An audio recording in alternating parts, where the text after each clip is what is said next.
Welcome to Ace Rodney Talks with the Superstars. Tonight, Welcome to the Love and Business Podcast. My name is Britt Arnold, and I am president of Tegeler Construction and Supply. And I'm Mick Arnold, president of Arnold Packaging and Arnold Automation. And here we are. And today we're going to be talking about hiring and firing, both professionally and in our personal lives. And can I say something? Because it's right exactly on topic.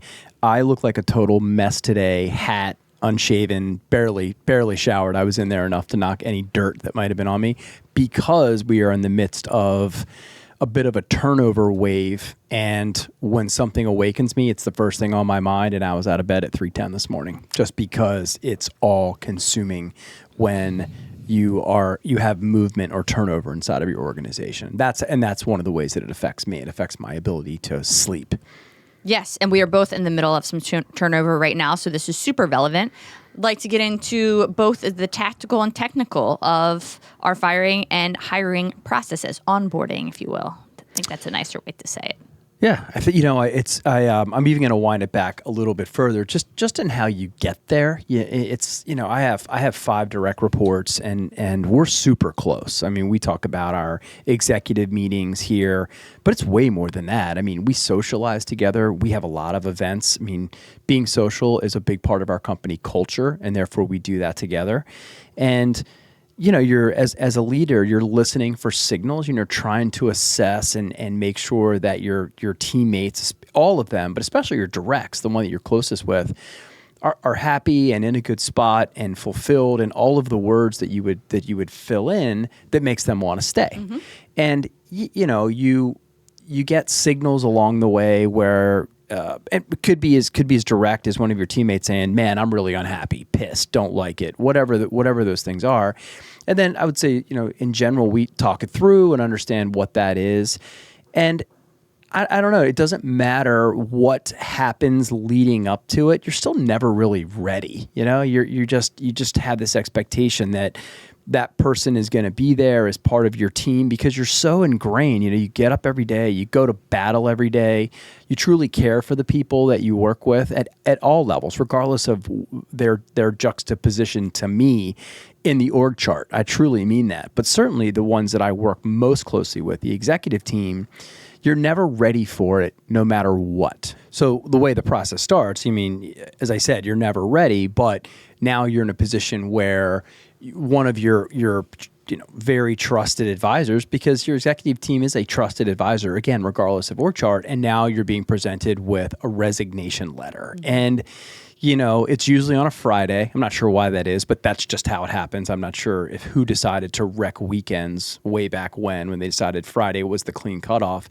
And for me, it's normally, I let it marinate for a second. I have a process that I go through, but, depending on if you're in a great spot and you don't have a lot of turnover, and it can go in waves. When you have 5 directs, you could deal with it every couple years, so-and-so leaves after their 10 years, and then 2 years later, such and such leaves after then 10 years. And it's been 10 years for them, but it's 2 for you. Mm-hmm. And you have to dust off your skills and start the process. But it's one of the most challenging parts of the role for sure.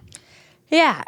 And I resonate with a lot of what you said. With our team being a small team, it really is. We're so close as a really small team. We are all very close. And the one thing I've learned, although I haven't touched the amount of hiring and firing, onboarding that you've done, but it's that you just can't take anything personally.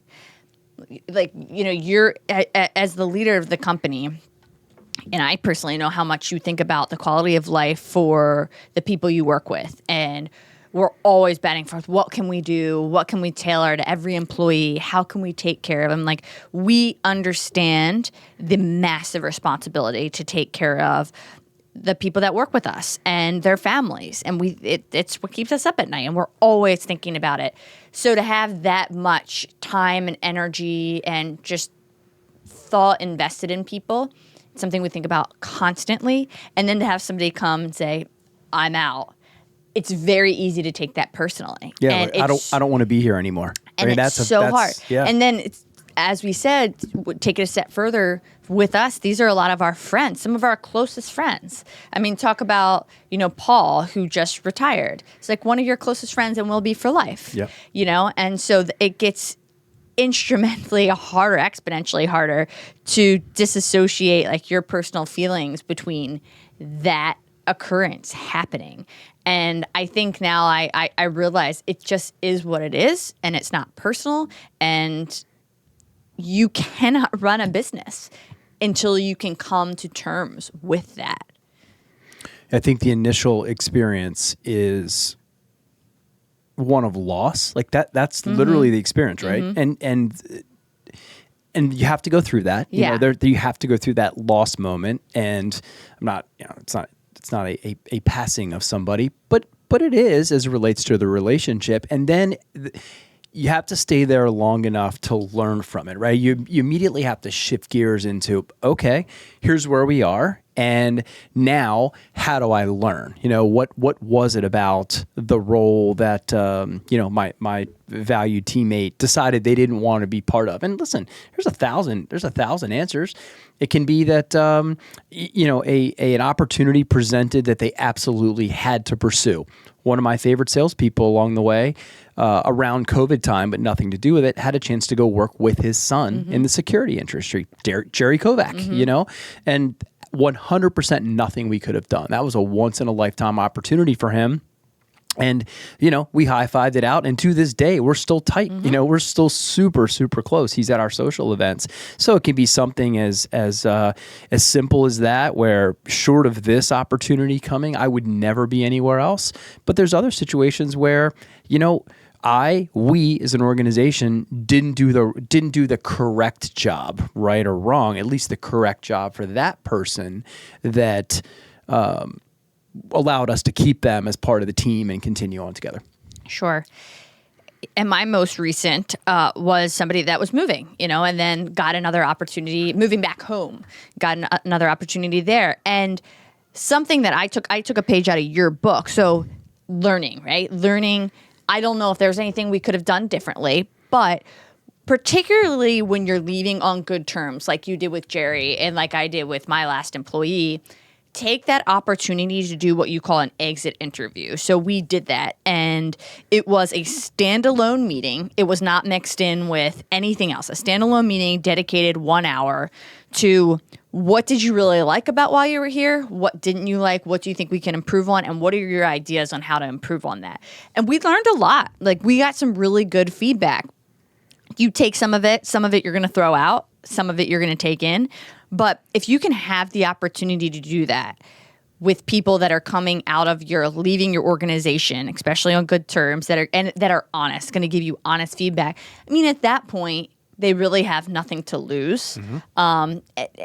And they're not obviously not going to burn a bridge, but they don't have much to lose, and they are in a position to be transparent, as are you. There's a lot to be gained out of that. Yeah, it is as objective as they'll be, which is exactly what you're looking for. So, yeah, and then fast forward into the process, back to the learning, then what I at least do, I can only speak for me, is take immediate stock of what I know of the market in that position. I have 5 very unique individuals that work for me, both in their personalities, but also the responsibilities that they have. If you look at the VP of automation role, let's just say, versus the VP of marketing role, right? I mean, very, very unique, very different skill sets, and at any given time, very different positions in the market. It seems to go in certain ways. Right now, engineering talent is very highly sought after. I mean, we added a controls engineer today, but that search was hard. It was really, really hard. If you look at supply and demand in any spot, and I'm not trying to be cold or callous, but it truly comes down to a supply and demand and getting the alignment, then I immediately think about, oh boy, what's this role going to look like? And at any given time, as things and business evolves and certain parts of the economy become very hot, like engineering right now is absolutely one of those. Not that they're all not hot in their own way, but some of them get white hot. And it usually happens when we as a country have not done a good job of growing the supply. And I'll point back to engineering, right? This particular role was a controls engineer, and we were not graduating, cultivating, inspiring enough controls engineers. And if you think about it too, I mean, controls engineering, that is the programming of the brains that run the machines. To be very simple about it, it's a challenging discipline. It's not easy, and it's not sexy. It really isn't. I mean, it is code writing in an industrial machine environment. So I could see how, unless someone was really engaged in inspiring kids to see it and show it to them, I could understand how you'd have this big lapse of that type of talent coming through. And here we are in this moment in time where the demand for controls engineers probably never been higher. If you think about robotics and what's going on with industrial automation, I look at certain roles and go, oh boy, this is going to suck. This is going to suck for a while. And what does my plan A? Plan A is somebody walks right through the door. They just left their last job and they're here in the 2 weeks that I was given to replace. It's rarely like that. I mean, plan B looks like, and if it's extended, what does it look like? And what do we do in the meantime to service our customers and our prospects? That's the mode that you kick into after you get over the lost part. Let's get into the ins and outs of the hiring process. So how does that look let's go from the minute you know a position is about to be available and open, right from that day, what does your process look like? It's interesting. There's a lot of great tools on both sides of the equation, right? So for the people that are looking to be hired, the supply part, I'm the demand part, I've started to use AI very aggressively. I remember having to go through this library, a folder on my computer of job descriptions, right? So the very first thing I'm going to do is I'm going to create a job description so I can start to have a conversation with the world about my needs. And I will use AI for that. I will go to Chat or Bard or one of the the large language models, and I will give it a very, very descriptive request of what I am looking for. Sentences and sentences. I think, quick aside, I think that people don't put enough into large language models to get out what they want. So I'm incredibly descriptive, but I start with a job description.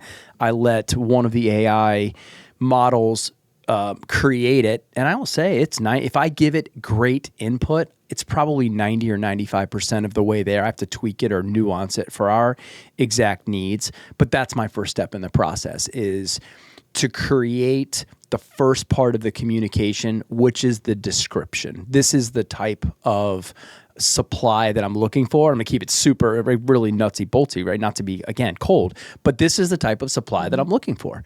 And that's where it starts. That's at least the first thing that I do. What do you do? That's the same exact thing. And the great thing is, once you have a great description for a particular position, you might have to change it a little bit, but you can continue to use it as you hire more in that position or somebody leaves. So that's like in my situation, I was so glad I got so granular with that last project manager description, because now I have that to utilize again as I'm looking for new candidates. And I'll tell you what I do. So back to that learn thing. What I do very quickly as I'm looking for my next teammate, and I learned this when I was searching for ERP software. Years and years ago, we had to do a very large ERP upgrade. And to approach it or attack it, what I did was I went to each group inside of the company. I said, I want you to write down everything you love about our current ERP system, and I want you to write down everything that you hate or everything you'd love to see improved upon. So I do use that as a moment. If I look back at the candidate, none of our teammates are perfect, right? Including me. Everybody has warts, and you just have to make sure that they're not toxic, right? But everybody has their own things. No one is perfect, period. No one is even perfect in a role. And then when you put things into motion and they become dynamic, then roles change, and there becomes this element or aspect where sometimes you have teammates that aren't quite changing at the pace of the business or the role. So very shortly after, what I then weave into that Chat GPT, the first pass that it makes, and I'll tweak it for that part, which is usually pretty technical. I will go and I will weave into it all of the things that I would like to have seen my prior teammate do a little better. Mm-hmm. And if they weren't doing it either because they were never on board, like just an idea where if you have someone that's been around for a long period of time, the company changed, the role changed, and you might be just handing them things that they never really signed on for. Oh, well, we have this expanded need now, so we're bringing on a person, and they're going to report to you.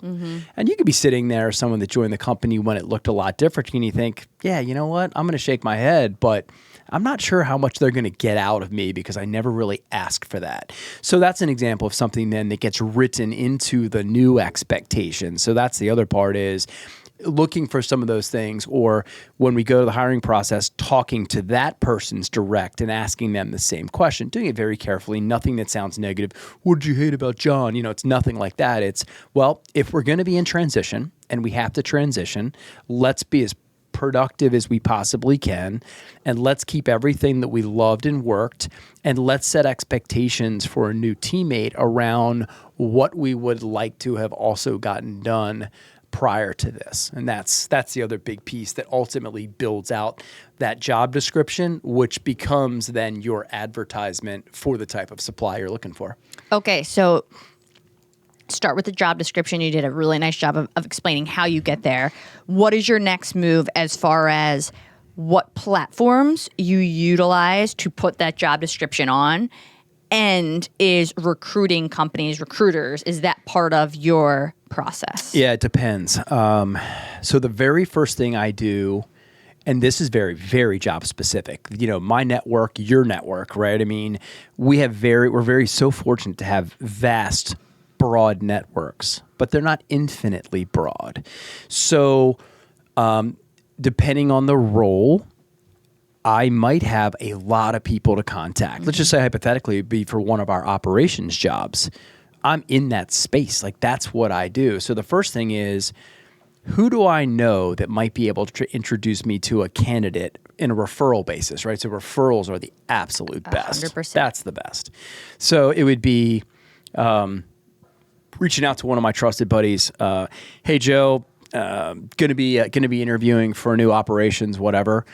You're super connected. Anybody come to mind, as well as our company, that might be a fit that I could have a conversation with? That's how it would sound. Yeah, and in addition to that, it's hard, obviously. Like, I might be looking for people that would traditionally come from the vendors I use or the customers, and you can't go and poach, or I wouldn't at least. No. So a good avenue I found to go down is if you're working with either professional services like the bonding world, accounting, that aren't directly competitors with us, but work with a lot of people in our industry, or industry network group. So for us, ABC, Associated Builders and Contractors, and they touch every contractor, everybody that's even associated with construction in the state. They are a great avenue too. So those industry folks. Who's part of your war room too, right? We talk about the war room all the time, right? You would reach out to your war room. That's one of them. It's no secret that I'm in the midst of trying to hire a new controller/CFO. The bank is one of those. Any controllers you can think of that are recently available that might not love their current situation, that you could make an intro. That's one for us, and in the controller or CFO role, absolutely. And I'm not sure. You can tell me. I don't know if this is a dirty tactic or not, but we use it. So it's not, as I said, I'm not going to directly go after anybody that we work with, their people. I'm not going to do that. But I have told my teammates, if you're talking to a bunch of people you love and you're working directly with them, mention that we have an open position. Say, if you know anybody that may be a great fit, because that person might be like, I hate my job and I'm looking for a new opportunity. Mm-hmm. So again, not soliciting that person, but making sure they know there is an availability here. Another thing, just in addition to that, I always put if we're hiring, under my signature block, we're hiring for new project managers. Here's the link, just so anybody I email sees it. So not directly going after people, but making sure that people that we love know that we're hiring, just in case they are looking. I mean, look, it's a world. Humans have free will, and certainly, I think where you run into challenges, if you're going to have a problem, it's going to be with the leadership of the other side. So let's just say, let's say you don't even mention it, but in your signature, someone that you love and do business with pings you on the side and says, I saw your signature and I think that person you're looking for could be me.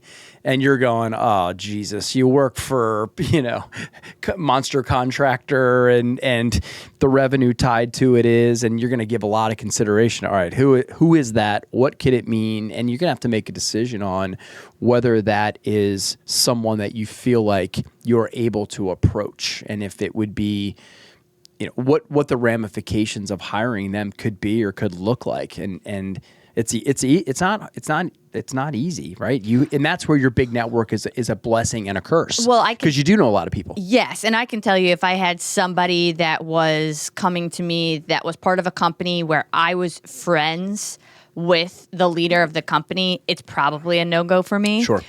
Or it would have to be a situation where that I would have a discussion. See, it's tricky because that you can't have a discussion with the owner of the business because this person's applying or potentially applying and they don't know. You put a target on them. Yeah, literally put a target on them. So that's really a tricky balance. I'm have not had to do that, but I could just tell you. I mean, my friendships in the business are going to become before anything else, so it's probably going to be a no go for me. Yeah, which squeezes your applicant pool. So I'll tell you what one thing I have done before. So there's a customer we work with, and I am pretty friendly with the now president of the company. But I think we were going back and forth when he was the VP. Doesn't matter. And I said to him, listen, I'm looking for a great, I think it was project manager. It was a couple of years ago. And I would like to know if there's anyone in your organization that could benefit under my tutelage and that I could give unlimited opportunity to grow that might not have the same opportunity within your organization. I'm looking for someone great. I know the chances of you letting go of somebody that's really good inside your organization is almost zero. But if you care about their quality of life and you're being honest, I'd really be interested in somebody that I could take under and embrace under my arms if you don't think your company is going to be able to do that. What was that answer? It was a positive response. I didn't get any recommendations, but It was a very positive response. And he knew I was coming to him direct. I was being transparent. I would never go behind his back. And that showed that honesty.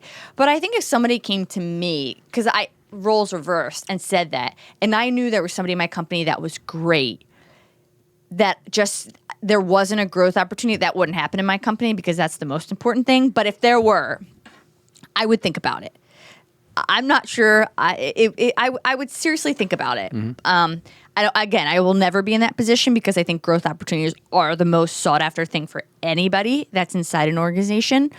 But I thought it was I say interesting tactic. I think honest tactic was the right word to use, especially because. And I do that for companies that are a little larger, right? This was a much larger company than mine, and really great people can get lost in the mix when there are really large organizations. I don't think I would ever do that to a small business that has, I just don't think it's the same situation. But this was a bigger company and just seemed to make sense. Let me ask you a question. If after that conversation where the individual you were talking to was obviously very mature, that's a very mature response, and you'd like to think that the leader of a large organization like that is pretty mature and pretty smart, Absolutely. pretty seasoned. What do you think would have happened if you did get an applicant from that person's company, right? It was basically saying, well, that guy just doesn't know it, but I really don't think I have the opportunities here. If you would have gotten an applicant, what would you have done? Well, I was looking for him. Yeah. Based on him, well, he doesn't come back with anybody, but you get an applicant from his company as you're out advertising elsewhere for that spot. Well, does that give you the green light to pursue? That's a good question. That's a really good one. I think I would cross that bridge when I got there because I do not have an answer for you. I did not think that far ahead. Isn't that the greatest non-answer? Well, I don't know how it feels until I was there. I mean, it's like when you're asking questions about kids. Until I have a child, I don't know. The truth is, I really you can use that too. Listen, if they were great, I don't know. Remember, John? You said you didn't have anybody. Sally definitely disagrees. Actually, his name was John. Was it John? Yeah. Yeah. Well, that's not a tough one these days. Yeah. So wait, you're saying that there was a baby boomer in the corner office running a company, and his name was John? Oh. Moving right along. Okay, so don't ask me hard questions anymore. That was too hard. I was over here thinking what I would do, and I didn't have an answer, so I thought, you know what? I'll put you on the hot seat. And that's part of running a business. You figure shit out as you go. That's right. I've never actually been in the situation. I sent the email. I never thought further than what would happen with the response that I got. Yeah. Well, fortunately, who knows? That's I'll give that some thought. Yeah. Next time I send that email. Okay, So we were back to the process. So let's rope it back. So because we've only written the job description, we actually haven't done anything towards attracting talent. That was my question. We did. We said referrals. Always tap the industry, but beyond that, you're still, even when you're doing that simultaneously, you're putting it on particular platforms. And then I asked about utilizing recruiters. Yeah, I would say in general to recruiters, no, but. I'm definitely jaded and have a problem with what I refer to as the flesh peddling industry. And why I'm frustrated with it is because I think it's of low value. And when I use the word value, that means what you pay versus what you get. I truly mean the word value. And I have a lot of friends in that business, so I'm not trying to throw stones or be nasty. Most relentless people I've ever met, the recruiters. Without question. And and that's a very boomer bust, when talent becomes scarce. Mm-hmm. And I refer to it literally as a buyer's market and a seller's market of talent. So when unemployment is high, and there are more jobs, and there are more jobs. Let me set it right. Yeah, when the unemployment market is high, that is what you call a buyer's market. Me as the employer, I get the pick of the litter. The salary inflation is going to have a lower look to it than it would generally. And that is where the headhunters starve, right? Because there is an abundance of supply. And there is less demand, which means that the cost of talent goes down. It's just simple economics. Now, on the other side for them, in markets like we've had most recently with unemployment pushing 3.5, 3.6, and by the way, some states even skinnier than that are the number of jobs that go unfilled, especially in manufacturing, then that becomes a seller's market of talent, which is employee side. So I did most recently for my controller position, full disclosure, I did invite a recruiter, staffing headhunter, all the same thing, to participate. And one of the reasons I did is because their model was a little different. Traditionally, you pay a very large percentage of the first year's salary to hire that person. It can be 25, 30% is not uncommon. Percentage of that person's salary. The person's first year base, which is not uncommon. But if that person fails out, and you have 90 days to figure out if they're going to make it. And if they fail out, you don't get your money back. You get a credit towards another piece of flesh. So I've always had a problem with that. And I haven't had a lot of success. So in this moment where my personal bandwidth was very skinny, I did elect to bring someone on to help with the advertising for the position, but also the screening. Really what I got, when I looked at that hourly piece, it was the screening that was very interesting because we knew we were going to throw a lot of lines into the water. And regardless of where they came from, they were throwing out lines, we were throwing out lines. There was still that screening process where somebody was going to have to sit on a Teams call or a phone call and make sure that potential applicant checked all the boxes to get to the next level. That was valuable for me with everything that I had to do. And I've done it any number of ways. There's times when, in my little evolution, because I'm just like you, I'm just a project manager. Like, what does the president of a company do? Tell me about your roles. I mean, I'm a project manager. I'm usually tackling the hardest thing at any given time. And it could be fun hard, right? It could be a growth opportunity. It could be a software opportunity. But usually what I'm doing is leaning into something and providing extra bandwidth in both physical power, right? Just absolutely outworking it, and then hopefully helping to outthink it. So that goes in ebbs and flows. And in this moment, when I needed to identify and hire a new controller, I was already pretty well booked up. So that was a moment where I sought help to, yes, put the word out, help with the pure advertising part, but then also the screening part. So I wasn't sitting there just drowning in applicants and trying to find the time to screen them.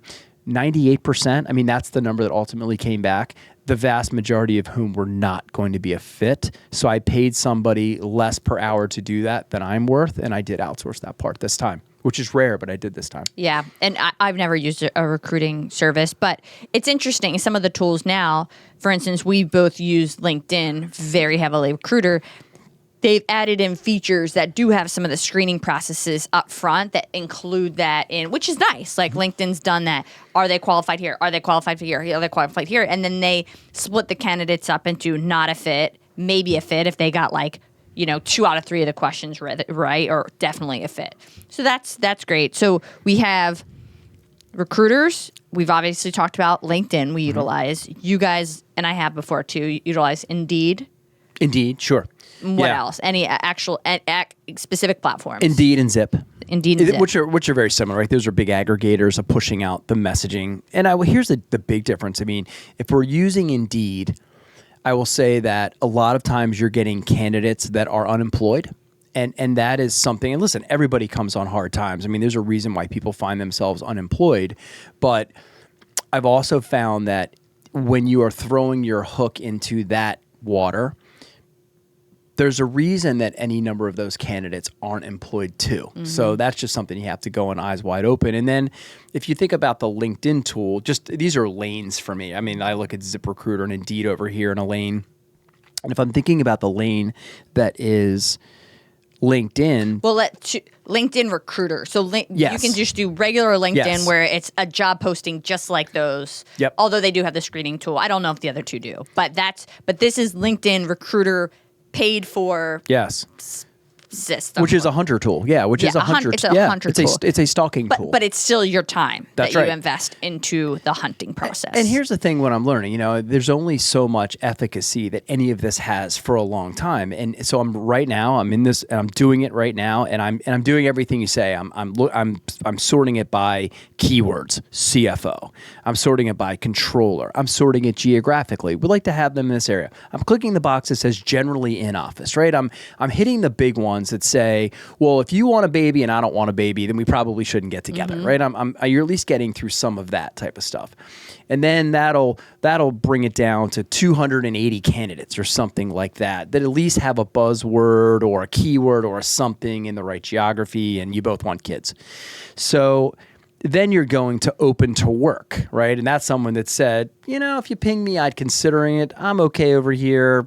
Some days I love it, some days I don't, right? So that's a piece. I'll push back on that piece. So when I use the Recruiter app, I don't look at open to work at all. I'm indifferent to that. Yeah, I will tell you that it doesn't mean a whole hell of a lot because of the ones that I sent out, nobody actually saw them, opened them. Like, you don't know how active they are on LinkedIn. When they checked open to work, was that just before they found their other job and never unclicked it? Like, it's nothing is remotely foolproof.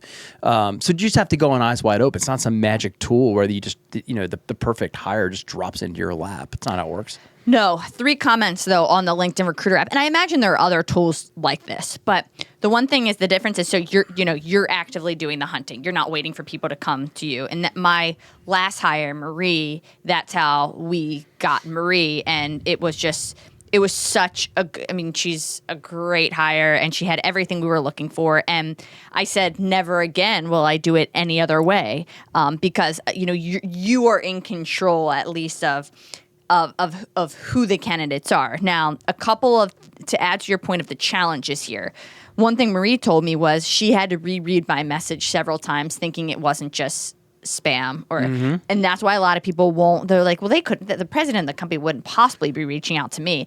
Even if you tailor your message, which I did, I made it very personal. So I think a lot of people just don't respond because they're like, this is bullshit. I get a lot of messages like this. So that's one thing Marie's like, I reread it several times before I've decided to respond to you.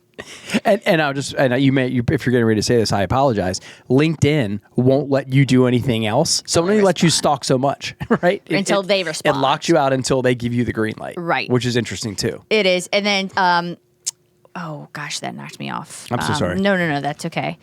What was I going to say in addition to that? Well, yeah, you're talking about Marie, who had to read your email, yeah. your message a bunch of times to recognize that it was legit. Right.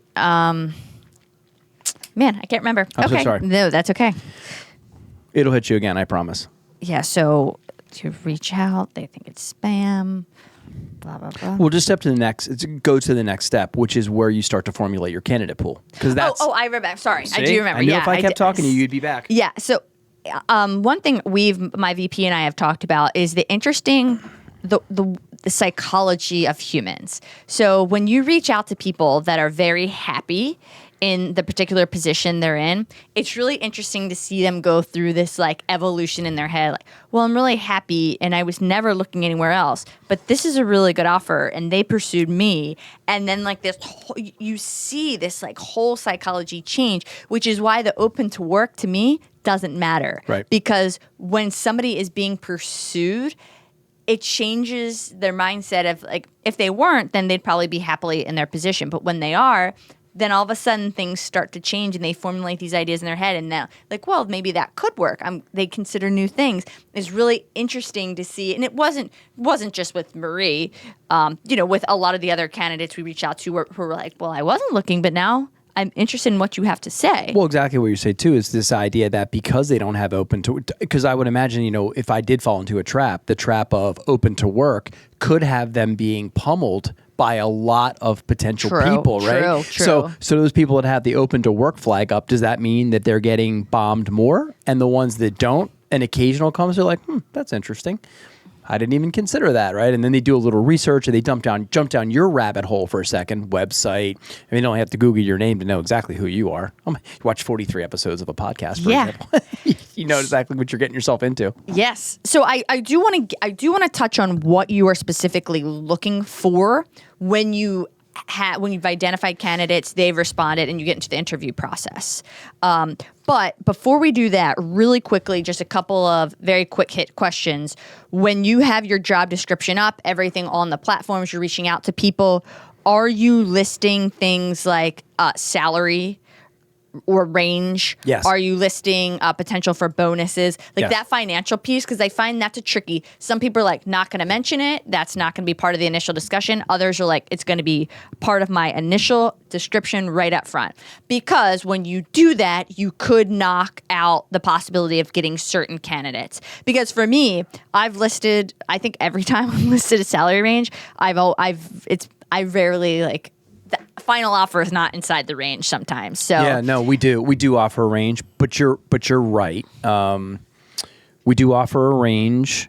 Now, if you apply to our position, don't try to negotiate with me, okay? I'm just not opportunity. You definitely don't want to hire anybody that's a negotiator. Good point.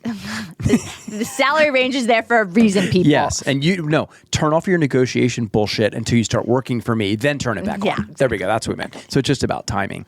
No, we do. We put a range up, and it's pretty broad too. It's not meant to chase anybody off, but my gosh, if you attracted a candidate that was looking for 2x what you had as a financial resource, then you would just be wasting everybody's time. So I think it's appropriate there. So anecdotal, let me tell you, you're spot on. You have to add a salary range. The first time I ever was hiring somebody ever, we did not, and I was getting candidates that were asking for 2-3 times what we were looking for, and it was such a waste of our time. And then also, LinkedIn statistically they have stats around the success of job descriptions with and without salary ranges, and it's not even up for debate. Like you need to put some kind of range in there. So here's the other thing that makes it tricky too is that job titles don't always translate equally in places. So I'll just give you an example. We're a small company. We have 85 people, but we do have vice president level positions around here, and it may not always translate to McCormick. And just picking a big company in our market, it may not always translate. So although, and I'll just pick one that is a big, the person that is the top of our marketing organization is our vice president of marketing. If I take the job vice president of marketing out to the world, I'm going to get Nike. I'm going to get Adidas. So to do that and in that type of a job, that's the other reason to do it, just because not all of those titles transfer, and it couldn't be inviting candidates that are just a little different than you're looking for, and you would end up wasting everybody's time. Same outcome, wasting everybody's time, but that's one that we have seen happen where I'll give you, there's some tricky ones, right? The top operations guy at General Motors is called the vice president of operations. He has 60,000 indirect reports, right? Everybody that makes the cars. So that can be tricky too, or we'll even tone some of those back where we call it this. And that's where the recruiter was actually helpful, looked at the actual job tasks and said, this is a controller. What you're asking for in the world out there that we deal with day in and day out is a controller. So call it that. You can bring him inside and call him, vice president of peanut butter and jelly sandwiches. We don't care. But if you want to get the right candidates on the first pass, call it this, don't call it that. And that's the reason for it too. I totally agree. And as an employer, I mean, you can get into this more when you're having an interview with somebody, but you still have to get to that point.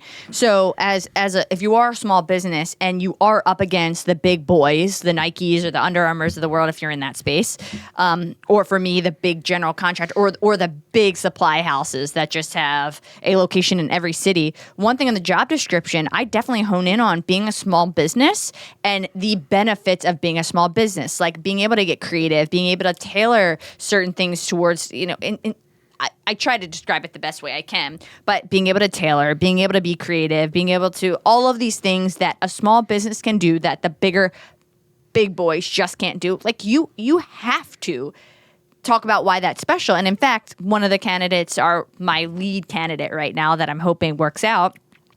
That was one of the things that really interested him. He's worked for a big corporation for a really long time. And he's like, I'm looking for something different. Yeah. It would be the first line of your ad, right? Tired of being a cog in the wheel? Yeah. And you would build it out from there. No doubt. Yep. So what is the emphasis that you put on? What is the emphasis that by the way, we were going to do a hiring and firing episode. I think today we do hiring and the next episode will be totally firing. Who knew we had so much to say about this? Well, and what I would like to weave in, and hopefully I can make a note around this. The other piece of this is what is going on to continue to run the business while you're person down. That's the part, right? That learn thing it's twofold.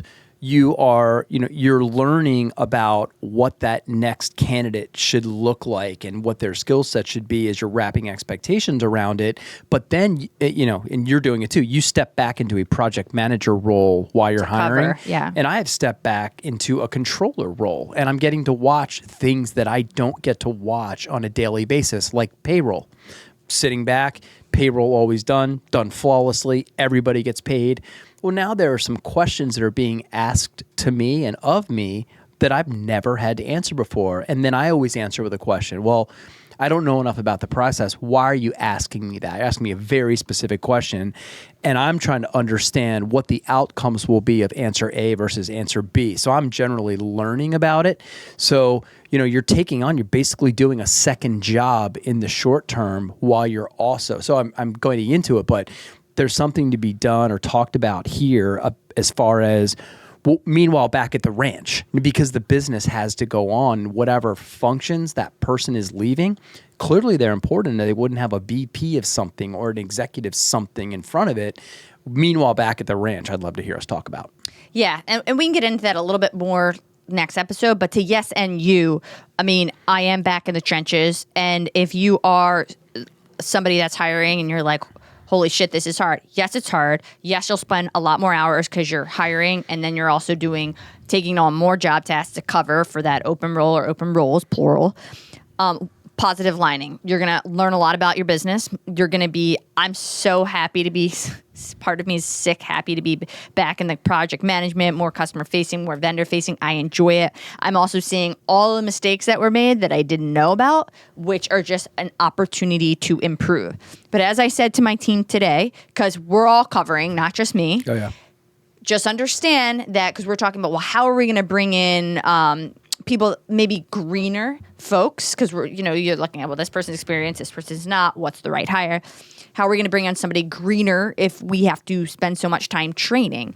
And the answer is understand that we will potentially need to take one step back to take a bunch of steps forward. And the reality is, if you do not do that, I said this to my team, if we don't do that, we will not grow. Mm-hmm. Period. Yep. So just wrap your head around it. Yep, absolutely. And also, too, it becomes about setting expectations with the hire, right? What that's codes for is you're brand new. I'm going to say this very, very bluntly. You're brand new. You don't know anything, which means you're going to be an anchor for one of my very valuable people in the short term, which means that sometimes you're going to have to sit and spin, try not to get frustrated. It's going to happen. I'm telling you about it. It doesn't mean we're unprepared. It means that this is just the way it looks. When I don't, I'm not IBM. I don't have a training organization the size of Mick's company, right? I have the people that are working in the jobs are also training you as well. So that expectation setting is what we attack or how we approach. Yes, exactly. Now, what is your thoughts and emphasis you put on resumes? Question 1. And 2, do you believe in there's such a thing as overqualification for a role? Look, a resume to me is a representation of past and present. And I said that to a candidate today as it related to, we're to the point in the process making offers. And as in heading to that, there's a pre-coaching process that goes on that says, I met with all the people that also met with you in the process because I wanted their feedback in helping me to make a very important decision. Here's what they said.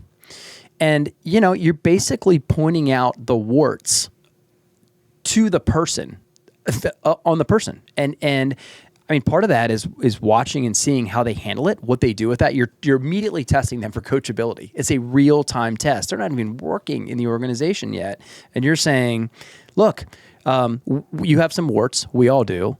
We don't think these are toxic, but we would like them to be front and center for something you to commit to work to on the way in the door, so you'll fit great into the organization, and we're really, really, really going to help you as well. So back to your resume question, to me, it's a list of past and present. And I think it's a good conversation starter. You definitely want to understand how the applicant got here.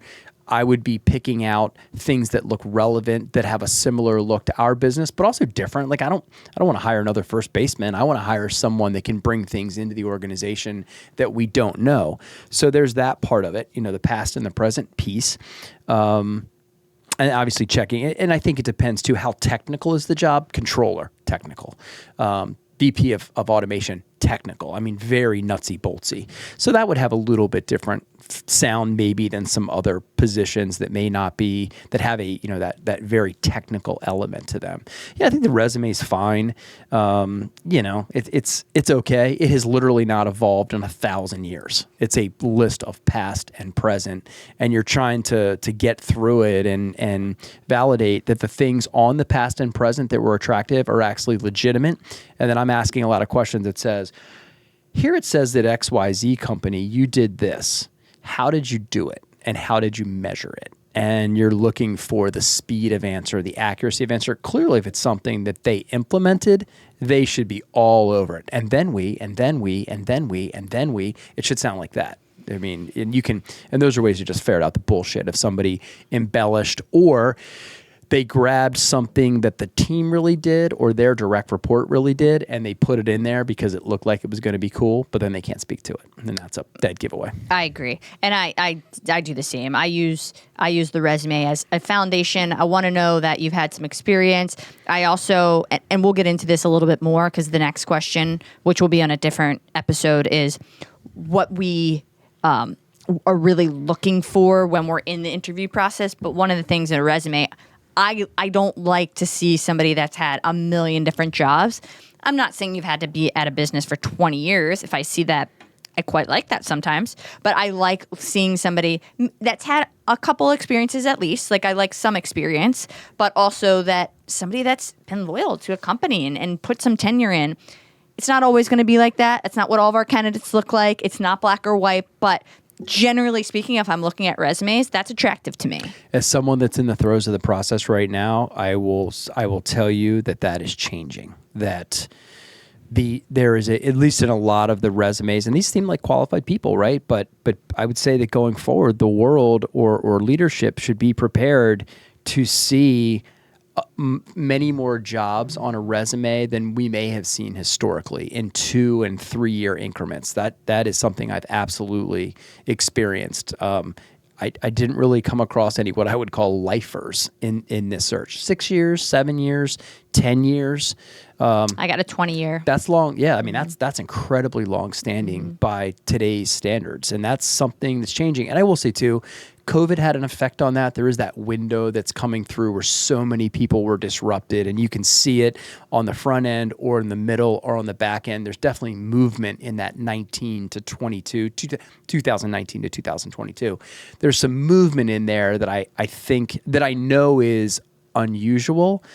So it's hard to ferret out if those are COVID type events and that type of movement, or this person is attracted to a shiny new thing every 3 years. And should you plan on only having their services for 3 years? That's what you have to figure out. Right. And are you okay with it? Yeah. Is that a job that you're okay with? Exactly. Swap it out in 3 years. Whew, sounds brutal to me. Well, this is a good, I believe this is a good ending point for us, what we did in this episode is we had an entire episode on how to identify candidates. Yeah. Next episode will be we don't even have one in the door yet. Once you now that you have your candidates identified, you have a pool. What are the next steps to getting them in the door? And I'm thinking through, so what does your first interview look like? Second interview, what does it look like from the standpoint of bringing your team in, to what are the questions you ask? What are your negotiations ask? All of that will be in the next episode to get into, because I know there's a lot that goes into that, and both you and I, especially you, have a lot of experience on what has worked and what doesn't work. Yeah, and do you bring in trusted advisors? We talk about our war room in the controller process, for example. We'll build this out. I actually do have a call set. I'm not a technical accounting expert, so you could bullshit me. So I actually do invite Todd Fuhrman from Ellen and Tucker in. He does a 45-minute call, and he's grilling them on debits and credits. Right. So that's something we can build out. That's exactly that. We're going to build out everything once you identify the candidates. You want them to interview. They want to interview. What's next? And then, meanwhile, back at the ranch, while you're trying to run the effing business. That's exactly because that's the part. That's when the 3 a.m. That's why I look like I look today. And because we're running businesses, I am 1 minute late, which is not cool, to a meeting. All right. So Clang, we're back to it. See, we actually this is real life. We actually do this shit. We just don't sit here and talk about it. See you soon. Cheers. Well, she wasn't kidding. She does actually have a meeting, and we do actually do this. We don't just sit here and talk about it. So I've been left to carry the rest of the show by myself. So what do I always say? Subscribe. Thank you for your time. If you love what we're doing, please reach out, send us a note, drop us a line. Tell us if you like our hiring episode that we're working on. We're going to stick around with this going forward, so drop us a line and we'll weave in whatever you think it is that's important. As always, thank you for listening, and we're going to be back as soon as we can to share some more battle stories. She literally just ran off to battle. See you soon.